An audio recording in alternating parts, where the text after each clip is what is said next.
Sir Criston Cole é um dos personagens mais odiados de A Casa do Dragão, e esse ódio diz muito mais sobre quem o odeia do que sobre ele. A narrativa da série o posiciona como antagonista em determinados momentos, como o homem que fez escolhas que custaram vidas e que serviu a causas que o espectador foi condicionado a questionar.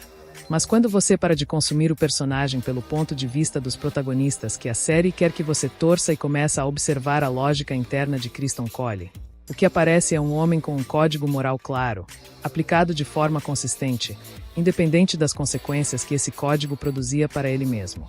Criston Cole não nasceu nobre. Era filho de um senescal de uma casa menor, sem nome relevante, sem herança, sem os privilégios que os Targaryens e os grandes lords recebiam pelo simples fato de terem nascido nas famílias certas.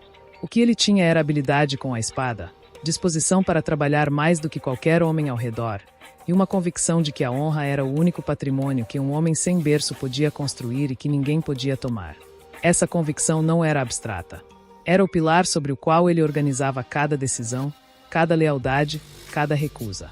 E é aqui que o personagem se torna mais interessante do que a série permite que a maioria dos espectadores perceba.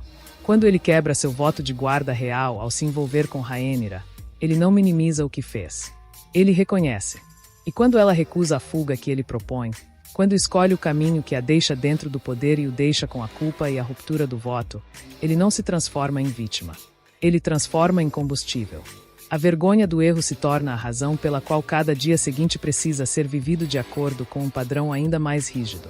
Não para se punir, mas para reconstruir, tijolo por tijolo, a identidade que ele havia comprometido.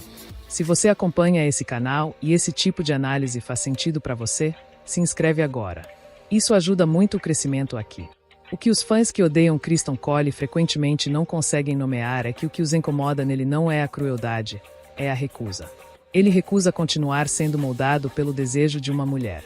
Recusa a posição de homem disponível para ser usado quando conveniente e descartado quando não serve mais. Recusa o papel de coadjuvante na história de outra pessoa. E essa recusa, que poderia ter sido passiva e ressentida, se torna ativa e estruturada. Ele decide quem vai ser, a que vai servir, pelo que vai viver e pelo que vai morrer. E executa esse projeto com uma consistência que poucos personagens da série conseguem manter. Existe algo no arquétipo de Criston Cole que ressoa com uma ideia muito antiga sobre masculinidade, que é a ideia de que um homem completo não precisa de aprovação externa para saber quem é. Ele, a armadura, a espada e o código. Não há nada além disso que precise existir para que ele funcione. Ele não busca relacionamento para se completar, não busca status para validar o que sente por dentro, não precisa que alguém confirme o valor dele para continuar operando com convicção.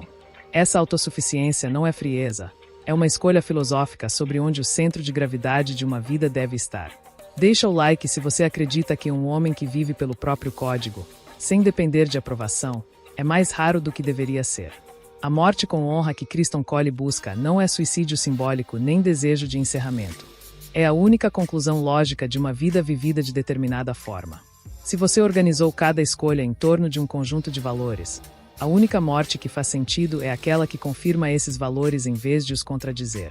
Morrer recuando, traindo, barganhando a própria integridade por mais um dia de vida, seria negar tudo que ele construiu.